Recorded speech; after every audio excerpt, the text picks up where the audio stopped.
Today on Core Conversations, we had Jared Foote. Jared is such a deep thinker. We actually talked about 4 things for the whole hour.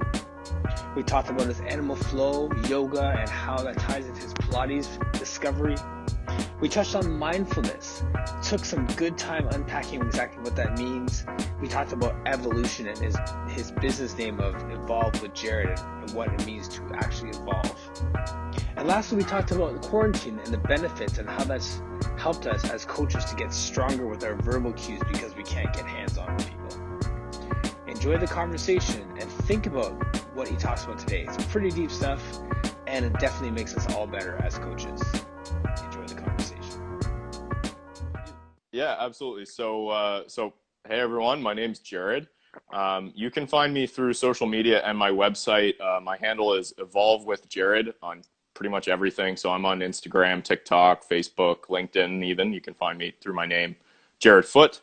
My website is www.evolvewithjared.com. And so, I'm a certified personal trainer. I'm also a registered yoga teacher, and I'm an animal flow instructor. So I really like to focus my training on body weight movement. I consider myself a sort of a body weight specialist. And even more specific than that, movement and mobility training is what I really, really like to teach. Although, I tend to stick with a more generalist, broad approach. So I do incorporate things like weightlifting and whatnot. But of course, these days, I don't have a whole lot of weights to be thrown around. So I'm loving the animal flow and whatnot. Nice. I do also teach things like mindfulness and meditation. That's more related to my yoga practice and to my yoga teacher training. And generally just kind of consider myself a health coach. I offer multiple coaching services. I have a subscription platform that I offer through my website. It's like an exercise database with lots of bodyweight exercises and things like that. Yes. That's a bit about me and what I do. Yeah. That's awesome. Coming from the Pilates world and understanding, appreciating movement, I snickered a little bit when you said, "Oh, yeah, I do a bit of weights too," right? Because it's like it's just a sidebar, right? Like the weights are like, "Oh yeah, if I have to pick something up, I guess I can." But yeah, absolutely. And I actually, before I would say what I was about to say there, I have more recently been introduced to Pilates and absolutely just fell in love with it. yes. I found it was crazy after having spent all this time focused on body weight training and free movement and things like that, how much I learned about my own body and just about movement in general as soon as I got on a reformer, as soon as I started working with some of our, mutual friends or Pilates instructors. Yes. And it was just, I find it such an amazing way to get some additional feedback about your movements and your body. And I really did just fall in love with it right away. And I was constantly asking some of our mutual friends, like, okay, when's the next class? When can I jump back on the reformer or jump back on the chair or something like that? But when it comes to weights, I certainly spent a lot of my earlier days as a fitness enthusiast, I guess you might say, lifting weights. I was kind of your typical gym bro type of guy who was just doing bench and squats and all that back in the day. And I ended up really, really tight. I had some lower back problems and things like that. And that's kind of how I got more into the body weight stuff and fell in love with things like animal flow, yoga, Pilates. So, yeah. Yes. Yeah. It's funny how tightness is almost a badge of honor back, like, oh, my back's so tight. Oh, my hamstrings are so tight. Like we go through that. I like playing football. That's it, right? Like what's your max reps for a bench press? Oh, yeah. What's your max, like all those different things. So like if I didn't feel that tightness in my body, I felt like I wasn't actually working.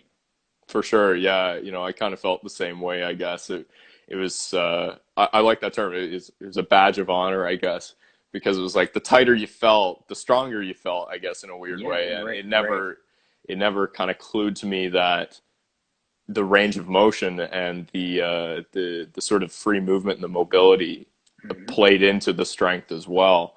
Yes. There's a saying now, strength is gained in the range it is trained. I'm a really big fan of that saying now, and I'm a really big believer in training with full range of motion, whether it's body weight or using weights or you're, doing Pilates or something like that. Yes. So, yeah. Yeah. Would you agree with this statement? When I'm trying to explain to people the difference between yoga and Pilates, Mm, I move to the conversation between flexibility and mobility. mm, And I just see prepare to perform, Chad Benson is on there. So yeah, I've had this conversation with him as well. And so, how would you explain? I was going to put it as a statement, but instead, I'm going to give it to you as the expert. sure. What would you say is the difference between flexibility and mobility? Yeah, that's a great question. And of course, most people just use those terms interchangeably, which, isn't entirely correct. But I like to think of there's kind of a spectrum between strength and flexibility. And obviously, strength is about being able to create tension and contract muscles versus flexibility is being able to lengthen and open that muscle up or just release the tension in that muscle. And Yes. between those, I kind of see mobility along that spectrum, much closer to the middle between strength and flexibility. Stability lies somewhere in there as well, Mhm. but really, it's about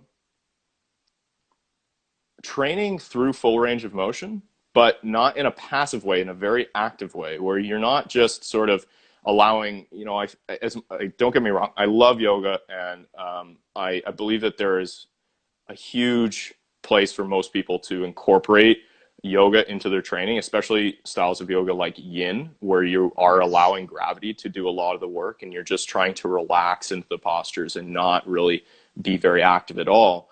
But mobility training is a much more active form of full range of motion versus flexibility, where kind of letting gravity do the work. You might be trying to find proper form or alignment, but there's not nearly as much strength or I should say tension involved in Yes. the practice. And so I would say generally, yes, yoga leans more towards the flexibility side of things, and definitely Pilates is much more active, much more focused on the mobility side of things. And so that's how I would describe the difference between the two. Yeah, Okay, good. So we're on the same page. So for sure. Yeah. I was gonna make a statement. I realized like me might not agree with it, but I think we're on the same page.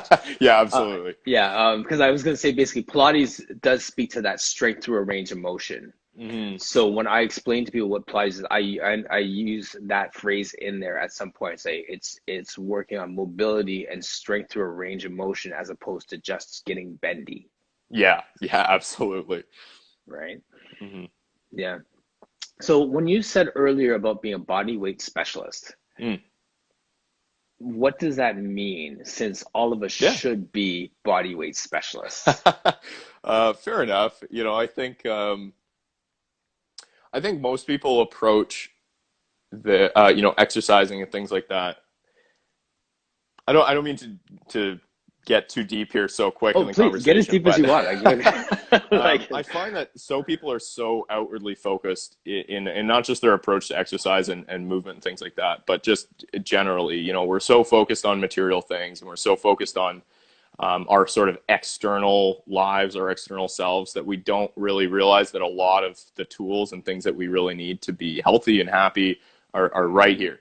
And so people tend to, what they want to do is immediately pick something up that might be kind of like outside their skin or outside themselves, because they want to use a tool to help themselves get healthier, when really the foundation of your physical health, at least, should certainly be learning how to use this tool you've already got. And so many people yes. jump to picking up a piece of equipment or a weight or, Hmm. I don't know, resistance band or something like that, where what they should really be focused on is learning how this thing functions. Like, we don't get a user manual for this, but if you Hmm. really tune in and listen to it, it kind of tells you some really important things.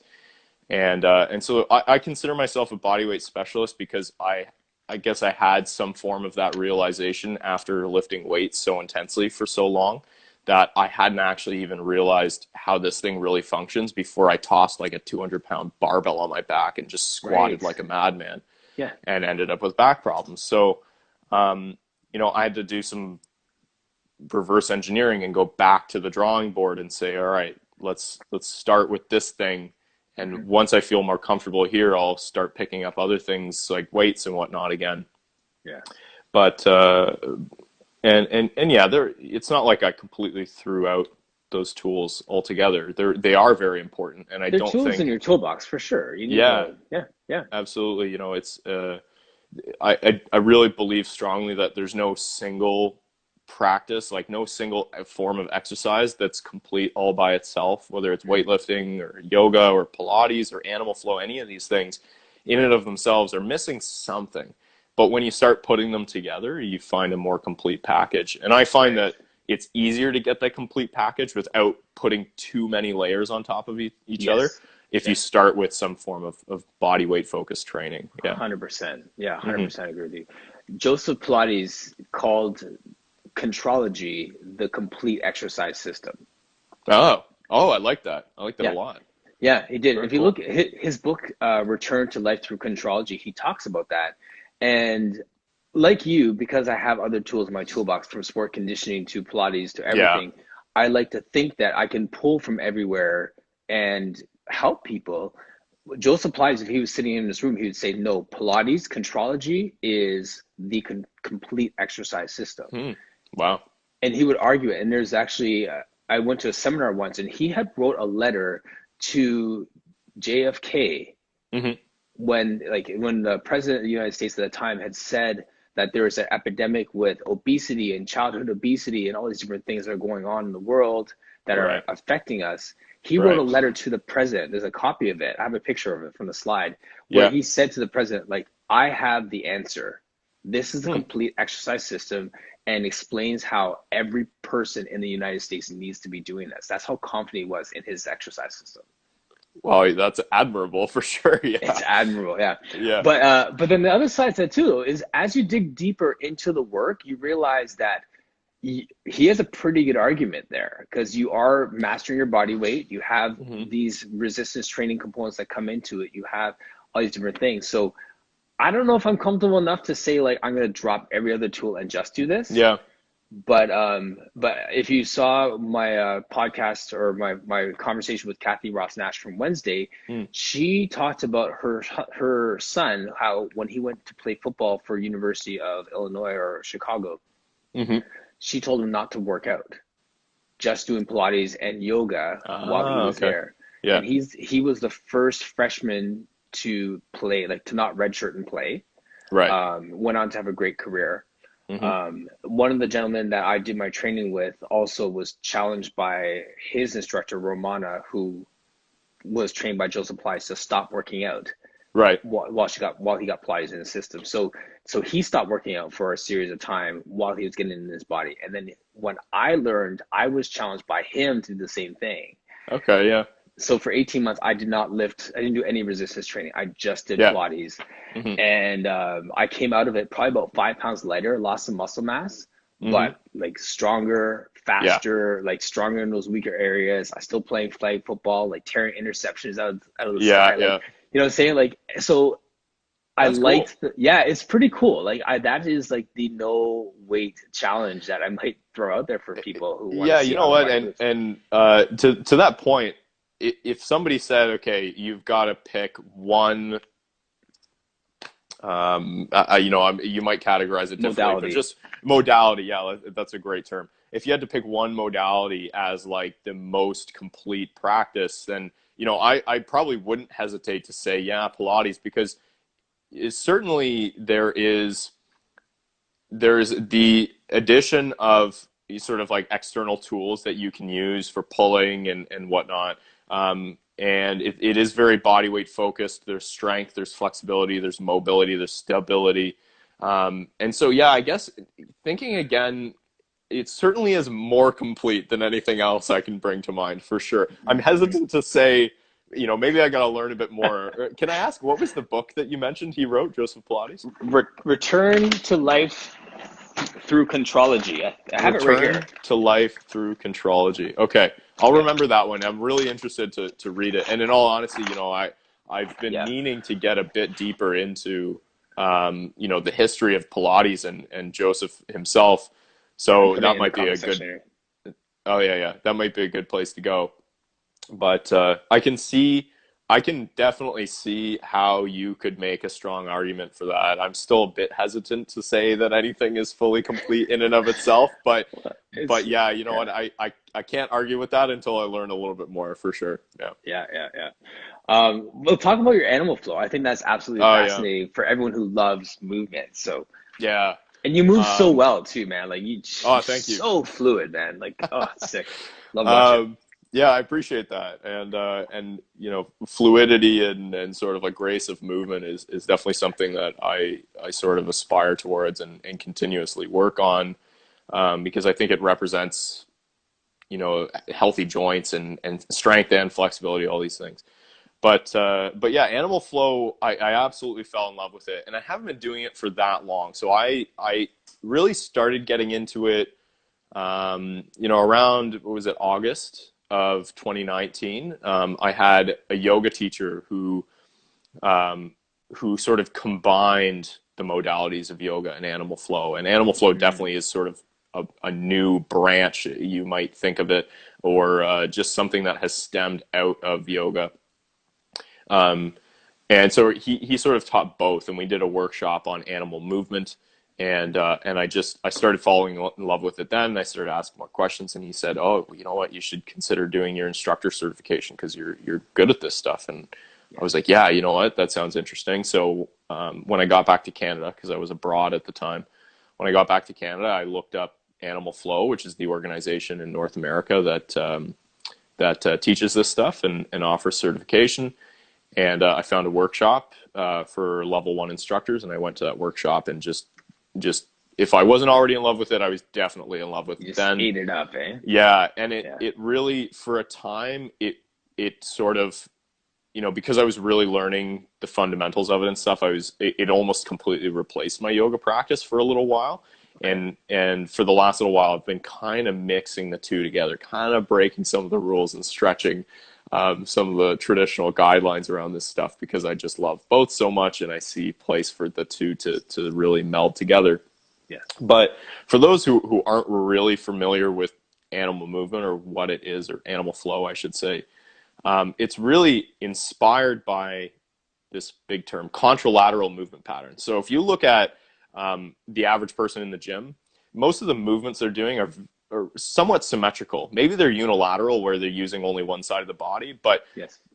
they're sort of symmetrical in the sense that, you know, if you look at somebody doing a bench press or a squat, it's like the two sides of the body are usually doing the same thing. Or if it's a unilateral pattern, it's usually just one limb or both limbs on the same side of the body. Whereas animal flow is very focused on contralateral connections. So right leg, left arm, or right arm, left leg. And the reason being is because if you look at the essential movement patterns of the body, you know, squatting, lunging, hinging in the lower body, pushing and pulling in the upper body, and then the core is really, when you look at all the different layers of it and all the different direction it moves, it's more or less, if you had to generalize the whole thing, it's more or less designed to twist. And so if Yes. you combine this squatting, lunging underneath, um, twisting in the middle, and pushing, pulling up top, what you get is actually what animal flowists will call the slings of the body. It's like the body Mm, creates this X-like pattern from yes. your, again, left arm, right leg, right arm, left leg. And so the patterns in animal movement and animal flow are very asymmetric. Now, if you look at an animal move, they tend to move in these asymmetric contralateral patterns.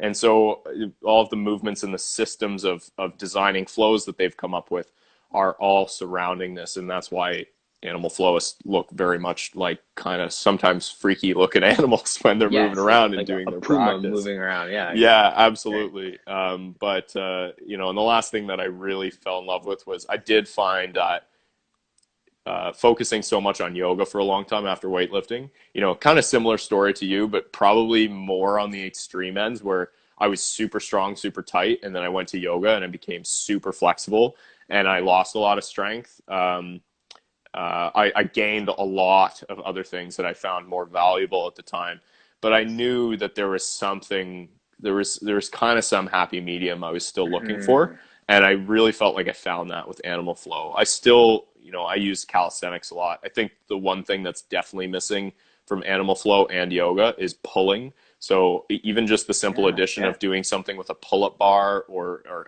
just some light dumbbells, a resistance band even to help with the upper back and the lower back.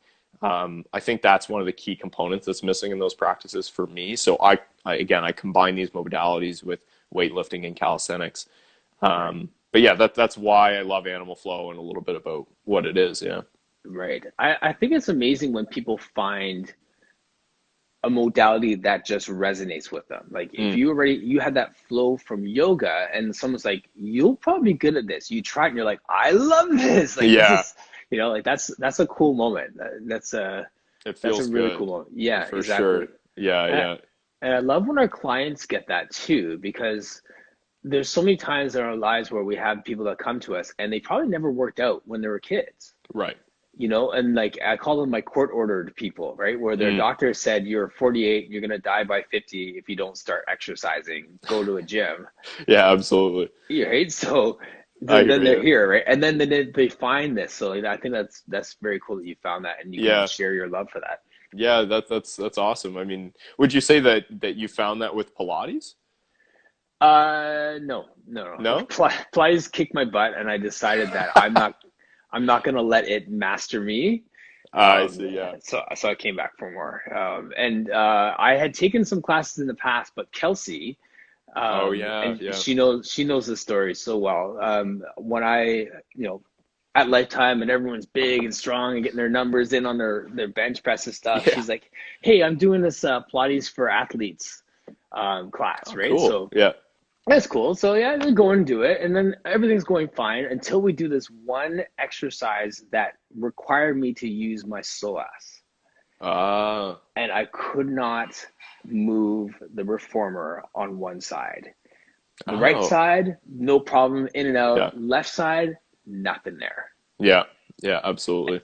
And Uh, those moments, like there was a few other moments like that in that session where it's just like this glute's not activating or this yeah, quad's not firing or this core, like whatever it is. And this thing kicked my butt. I was like huffing and tired and sweating and then confused. And I was like, I had to get more of this. Like I just, yeah, it's not going to own me. yeah.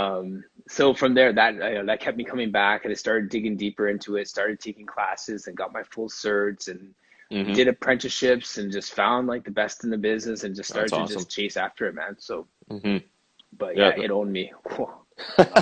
It's not even funny. That's funny. It kicked your butt. I love that. It Oh, kicked my butt too, for sure. And yeah. I learned some things. I remember walking in the room to do my first ever. It wasn't even a class. It was just kind of an introduction to Pilates with Kelsey. And the Yes. first thing she did was she looked at me and she's like, "Oh, your hips are hiked. One side of your hips is much higher than the other one." I was looking down like, oh my gosh, she had such a good eye for this thing, definitely from Yes. spending so much time teaching Pilates and doing it Yes. herself. Yep. And I looked down and thought, oh my gosh, this makes so much sense. All these little things that I knew were going on Yeah. that I Right. never realized was in relationship to that thing. And then as soon as I got on that reformer, it started giving me that feedback Hmm. that was sort of just reiterating what she had told me and helping me realize some of the things that I needed to be working on to fix, like, what my right hamstring is a little bit Yes. overstretched, Hmm. and some other things that kind of extend in different directions outwardly from Yeah. my hips. But yeah, absolutely. Yeah, Yeah, it's and the thing with that too, like I learned on so many different levels. So I learned, from that, like you, there are certain things in my body could not do.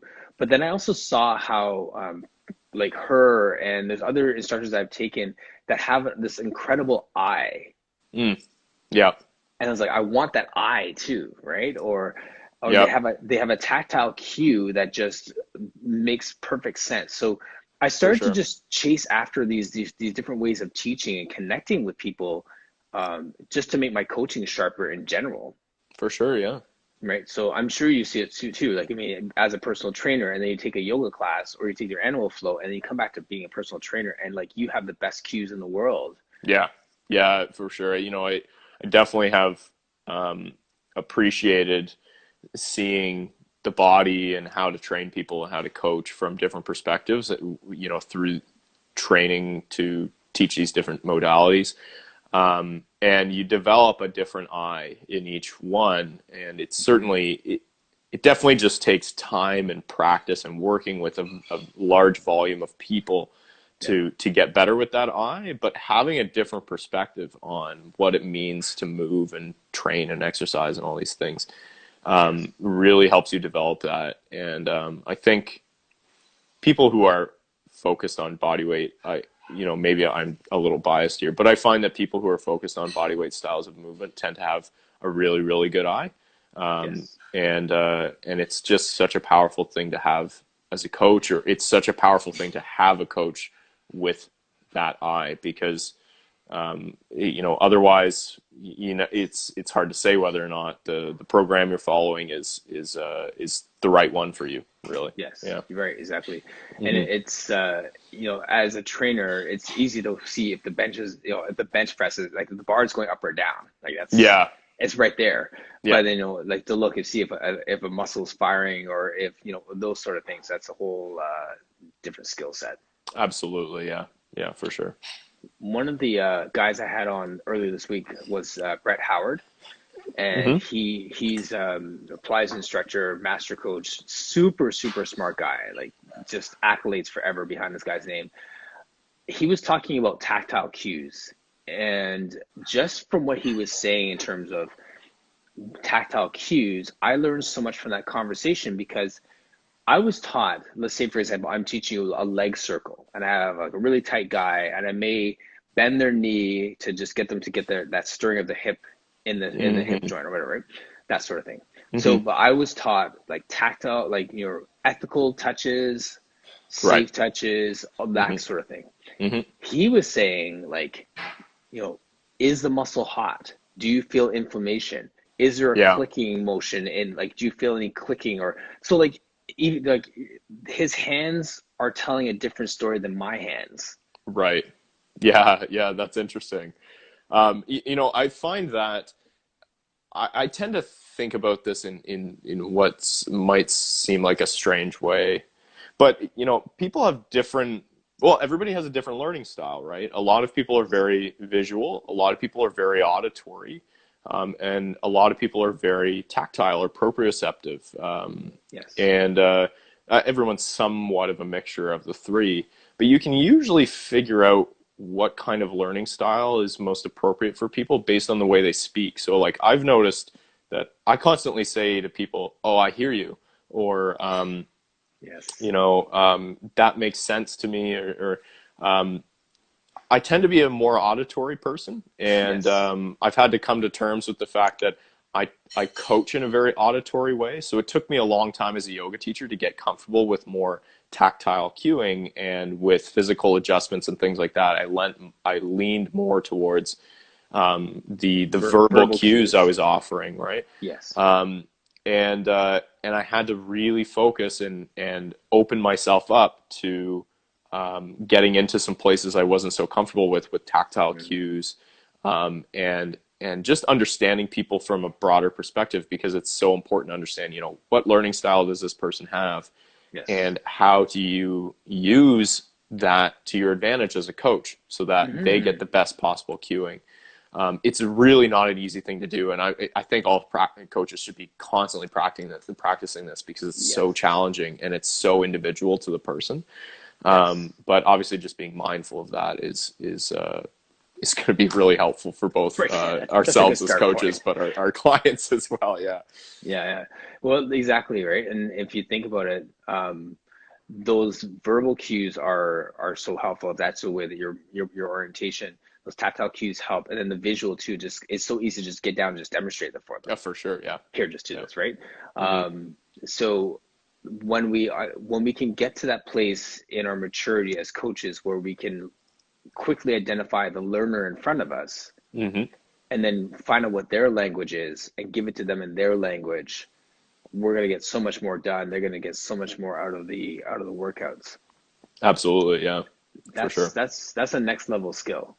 It really is. Yeah. It takes a long time to develop, and it's all about the little details there. Yeah. It is. Yeah. I remember from my days of counseling, like my background is in social work and counseling and stuff like that. And one of the fun tricks they used to teach us is like when you, like you said, you hear how they talk and say, oh, I hear you. Yeah, I hear you on that. I hear you on that.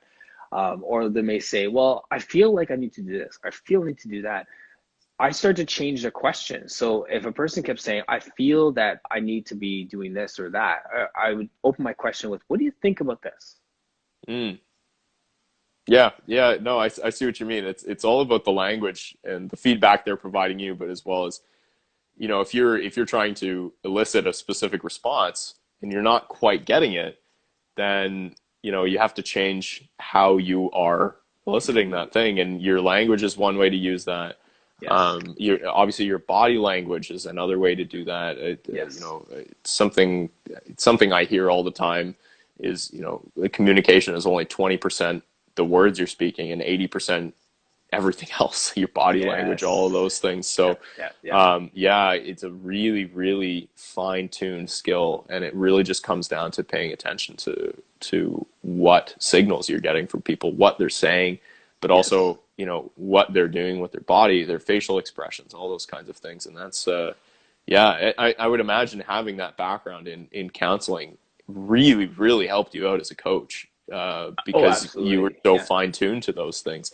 For me, it was kind of the opposite. I started as a coach, and, I got some basic instruction and training around how to read clients. But nowadays, I've been reading a lot about a topic called, the short form is NLP, or neuro linguistic programming. Yes. Yep. And I've really, really found this helpful as a coach from many different perspectives, because it's so helpful when it comes to being able to communicate effectively by not just understanding how you are presenting yourself and your words and your language and your body and your facial expressions, all that, but Yes. how that person is responding. And it becomes like a strange form of meditation where you're so in tune with the conversation that, this is what I'm hoping to teach this person or get this person to do.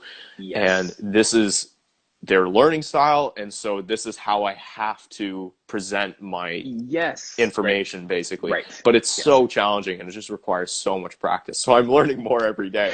And some days it's really effective. I know that, everybody, based on our own personality types, we tend to work with certain people who have other personality types, and you tend to mesh with certain people really well. And then others, it's like, okay, this is going to require a bit more work and a bit more attention. You know what I mean? Yes. So, Yes. but it's fun in that sense. It becomes Hmm. like, it's almost like, people are these really intricate, complex, emotional puzzles that we Yes. get to solve. And obviously they're more than that. They're people, and it's important to treat them that way, obviously. Yes. Right. But as a coach, it's like, it's just such a fun It's a problem to fun, solve. yeah, it's Yeah. exactly, it's a fun challenge. And actually, even as Alex has mentioned there too, that's the next layer to this too, is now that we're trying to finally figure out these tactile cues and visual cues and communication, and Mhm. then this quarantine strips us of our tactile Oh, cues.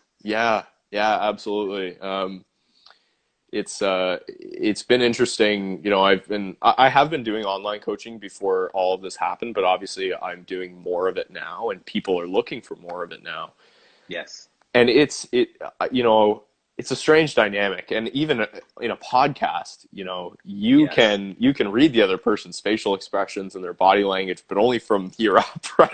You don't see Exactly. what's going Yeah. on the Yeah. other I've been dancing the 80%. whole time when we're sitting. Yeah. Yeah. You got pajamas on I got under the pajamas table, on. like, Yeah, yeah, exactly. exactly. Yeah. Yes. But it's interesting. On one hand, it's a lot more challenging because you don't get the tactile cues. It's obviously more challenging to demonstrate, Yes. especially if you're not great with a camera or with, Mhm. setting up a phone in a certain perspective or certain angles and things like that. But on the other hand, it's a strange thing, and I'm constantly kind of questioning myself about this. But I have found that when you're talking to somebody through a screen like this, at some points and in some conversations, people actually feel more comfortable saying things that they might not tell you in person, I've Yes. found. And so it's this weird interplay. It's this weird shift in dynamic where you're limited in a lot of ways that you wouldn't be in person. Right. but things open up in a strange way that wouldn't happen in person as well. And it definitely shifts the Absolutely. dynamic. And in some ways, I definitely miss, in many ways, I should say, I really In miss most in-person ways. training. Yeah. Right. But doing more online coaching, working with more online clients, both from a more personal perspective, just having conversations like this, but also like training people, like doing physical training and visual demonstrations through, you know, through a phone or through a camera has Right. honestly taught me a lot. And I'm sure for all the coaches out there, they've learned a lot about this stuff from doing this kind of Yes. work as well.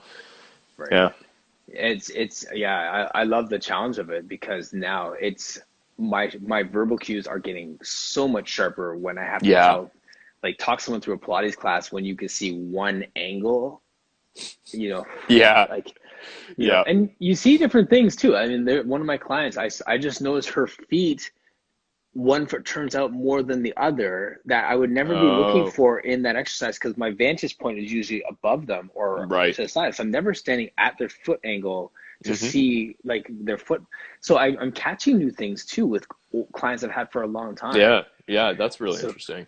that is really interesting. Yeah. Yeah. And the other thing too you said it was interesting was the paradox of people being open and more comfortable to have these more candid conversations or more transparent conversations, Hmm. but at the same time silence is that much more awkward. Yeah. Yeah, for sure. You know, So it's more comfortable on one side but it's more awkward on the other side.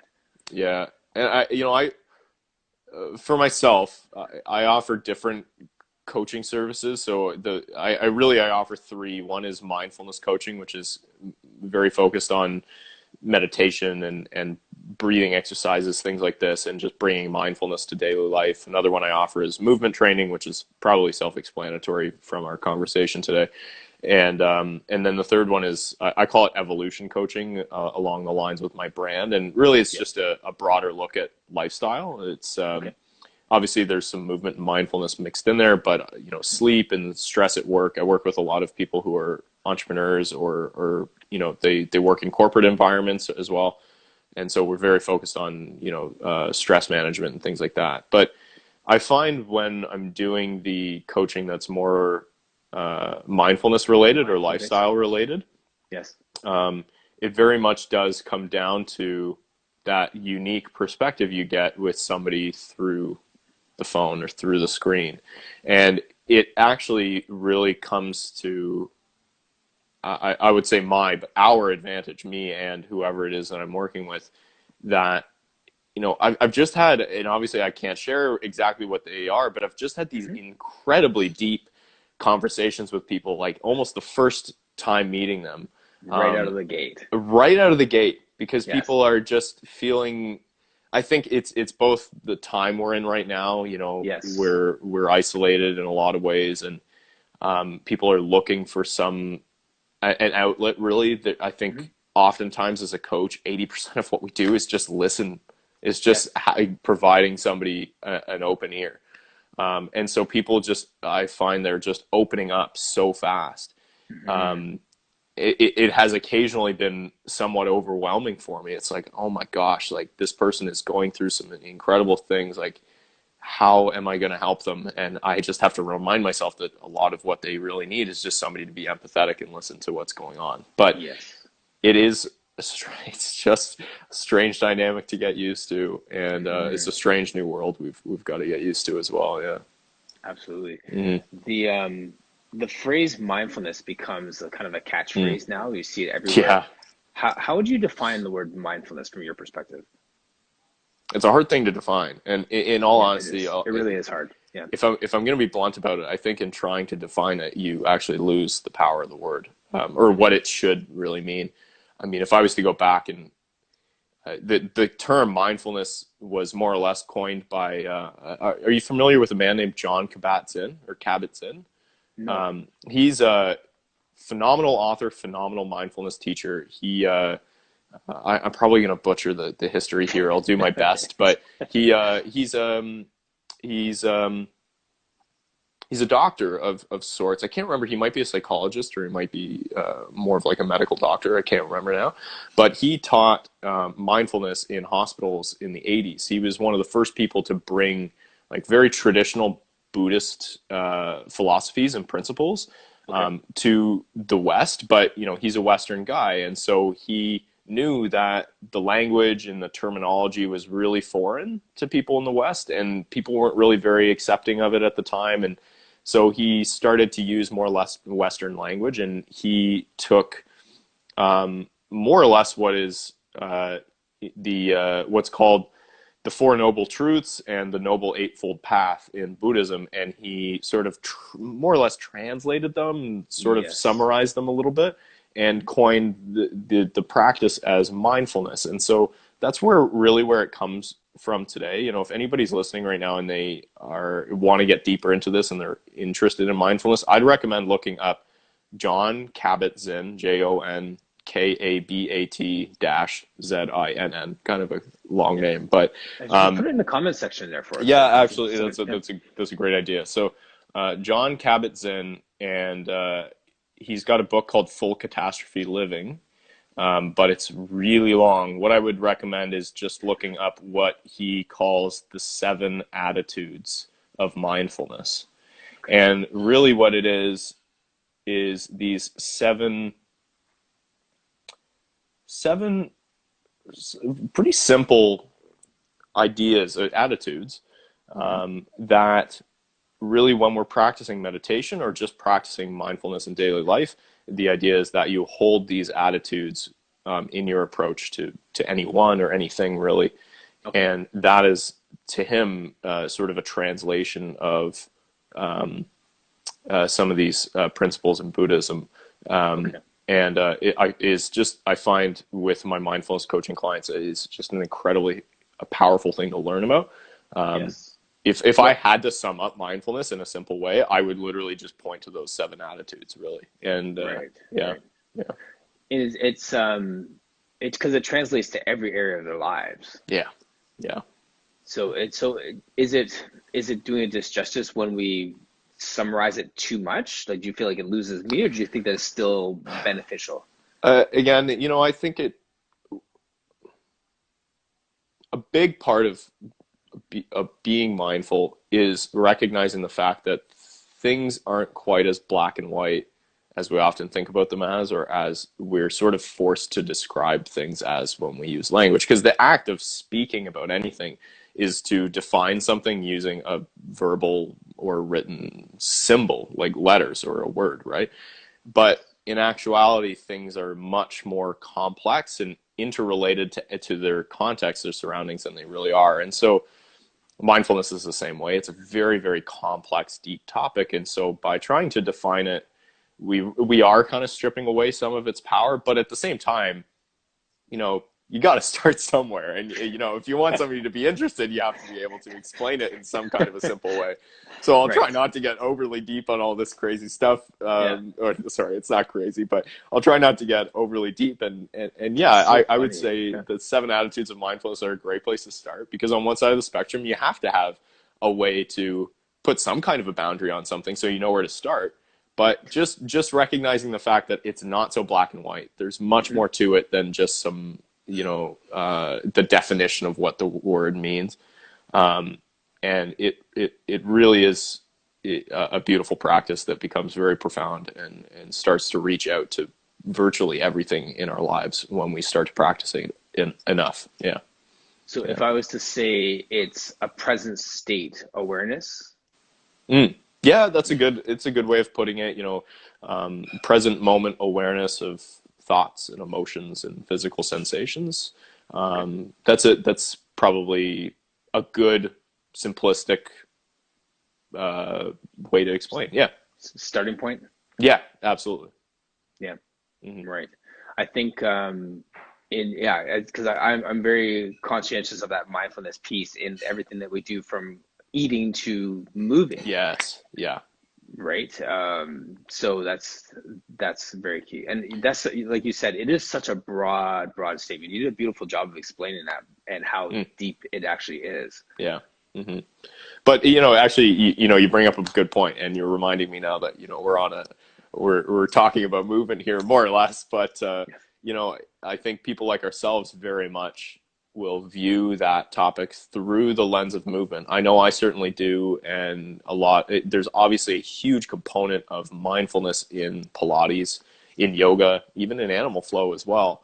Um, and that's another reason why I love these practices so much, is because for such a long time, I was just so focused on the physical and how I looked, and you know, just I wanted my physical self to be really healthy, and that's Yeah. certainly a good thing. And we should all strive to look good and feel good in our physical bodies.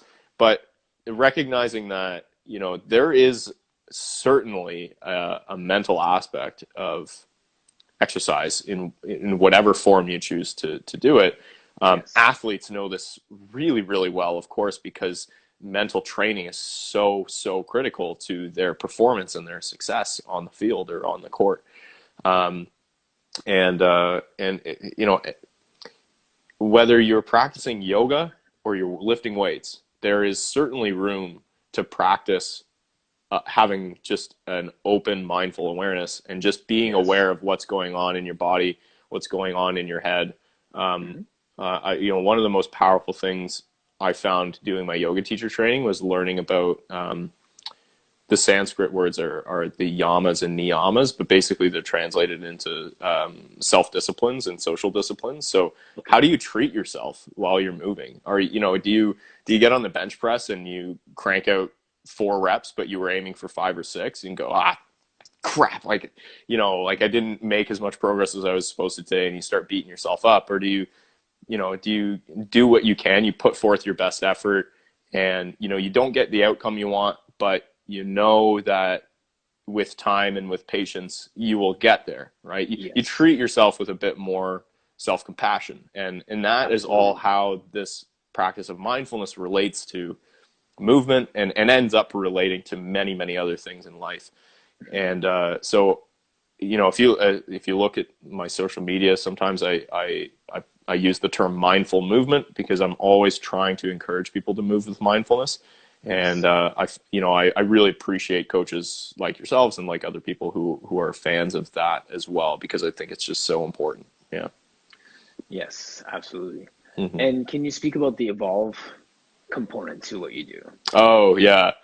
I'll try and keep it concise because it gets a little bit deep. We But only have 5 minutes, but I'm oh, sure you okay, can. yeah, fair enough. So We're gonna hit that Instagram ceiling like as it's so yeah, fast. as concise as I can keep it. I really do see things like movement and mindfulness as a form of conscious evolution, right, in ourselves. Okay. Like, it's about looking at our lives and seeing where we're at and where we want to be, and being mindful of all the steps in between those spots, and taking personal evolution into our own hands. I also find it works in some funny ways. Like, I'm doing animal flow, and it just, like, there seems to be some sort of primal connection there, and I liked that as Mhm. well.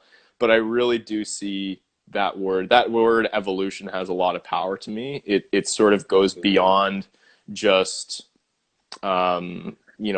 it goes beyond just personal growth. It's something a lot deeper. And I've also started something that I call the Evolution Collective, and really, like, my personal mission is to be. I use this statement.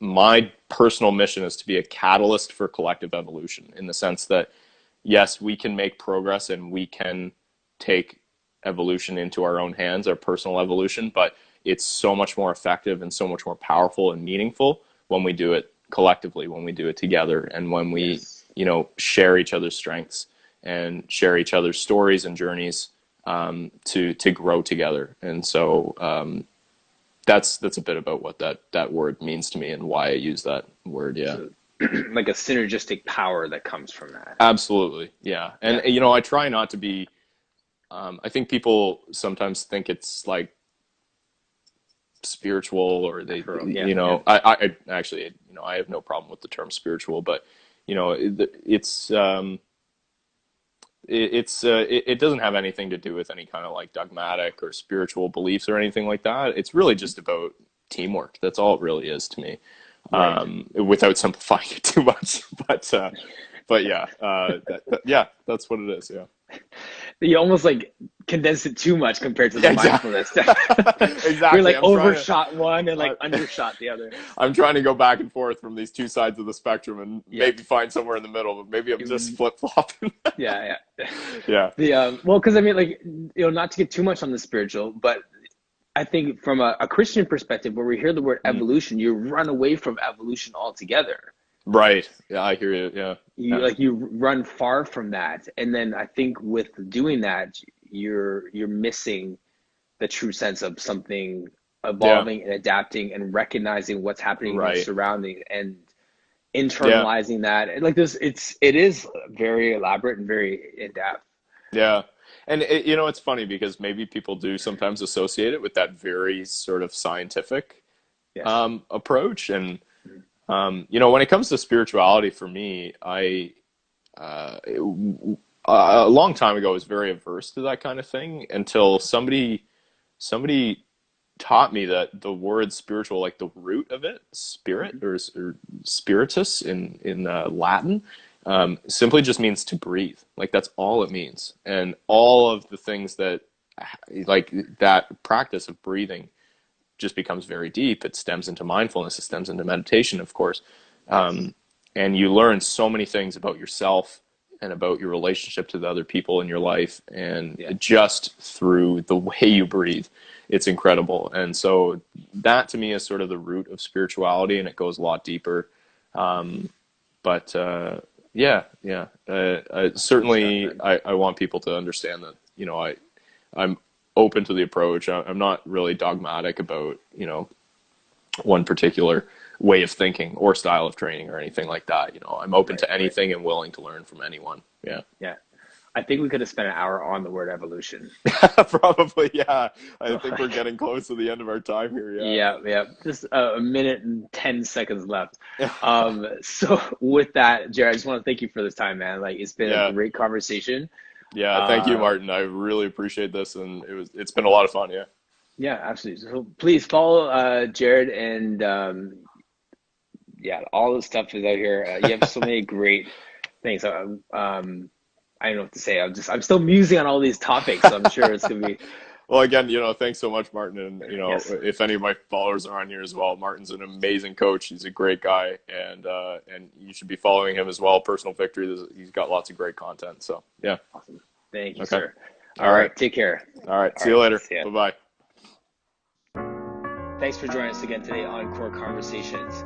Thank you to our sponsors as well, 2XU for their sport apparel that you see me wearing in the vlogs. And check out our website at personalvictory.ca/core-conversations to see who's coming up next and how you can be a guest. Take care.